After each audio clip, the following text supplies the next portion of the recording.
নমস্কার, আমি অনিক, আপনারা দেখছেন যোগা উইথ অনিক। আজকে আমরা বিশ্ব যোগ দিবসে কিছু ছোট বড় জায়গাতে গেছিলাম এবং ওখানে অনেক বাচ্চাদের সাথে আমরা ইন্টারঅ্যাক্ট করেছি। এখানে সুমঙ্গলম হোম ফর বয়েজ একটা সরকারি হোম রয়েছে, সেই হোমে আমরা করাতে গেছিলাম। প্রথমেই আমরা কিছু ওয়ার্ম আপ করার জন্য কিছু এক্সারসাইজ করি, তারপর আমরা কিছু দাঁড়িয়ে আসন করি, তারপরে কিছু বসে আসন করি, তারপরে উপর হয়ে কিছু শুয়ে আসন করি, হ্যাঁ, তারপরে আমরা সোজা হয়ে শুয়ে কিছু আসন, তারপরে আমরা কিছু প্রাণায়াম করি, হ্যাঁ, প্রাণায়াম পর ধ্যান, তারপর আমরা সংকল্প, প্রার্থনা, শান্তিপাঠ। এখান থেকে বেরোনোর পর আমরা চলে যাই বিষ্ণুপুর দ্য ফেমাস রাসমঞ্চতে। সে রাসমঞ্চতে বহু মানুষ একসাথে সমবেত হয়ে যোগাভ্যাস করছিল। আমাদের টিম এখানে যোগাভ্যাস পরিচালনাতে খুব সুন্দরভাবে প্রোগ্রামটি এখানে চলছিল। এখানে অনেক গেস্টরা উপস্থিত ছিল, একসাথে সবাই যোগাভ্যাস করছিল আর পরিবেশটা খুব দারুণ লাগছিল এখানে।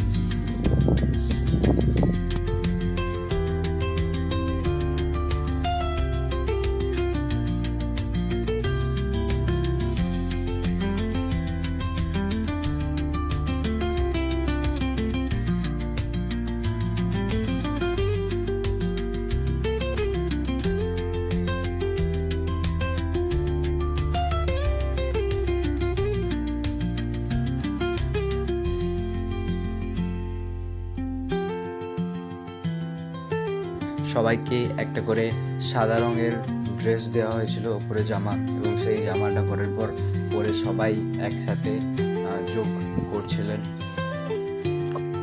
এখানেও আমাদের ভিজিট করার পর যখন আমরা পৌঁছাই আমাদের স্টেডিয়ামে, যেখানে আমাদের বাকি সব ট্রেনাররা যেখানে ছিল, এবার সেখানে যে দেখি আমি সব শেষ হয়ে গেছে সেখানে। এবার সেখানে সবাই উঠে এবার চলে যাচ্ছে বাড়ি। তো বাড়ি যাওয়ার সময় এখানে হচ্ছে এক বিস্কিট প্যাকেট দেওয়া হচ্ছিলো, কেক দেওয়া হচ্ছিলো, জলের বোতল দেওয়া হচ্ছিলো, আচ্ছা, তার সাথে সাথে গাছ দেওয়া হচ্ছিলো, হ্যাঁ, সবাইকে। আর এখানে যে নতুন যারা ট্রেনার আসছে আমাদের এখানে করানোর জন্য, তাদেরকে যে ট্রেনিং দেওয়া হচ্ছে, তো তাদেরকে উৎসাহ দেওয়ার জন্য একটা করে সার্টিফিকেট দেওয়া হচ্ছিল। এখানে দিচ্ছিলেন বিষ্ণুপুরের বিধায়ক শুক্লা চট্টোপাধ্যায় মহাশয়া। তারপর আমরা সবাই একসাথে বসে টিফিন করার পর বাড়ি চলে আসি। আজকের জন্য এতটাই, পরের দিন আবার দেখাবো অন্য কোনো। ততক্ষণ পর্যন্ত ভালো থাকবেন, সুস্থ থাকবেন।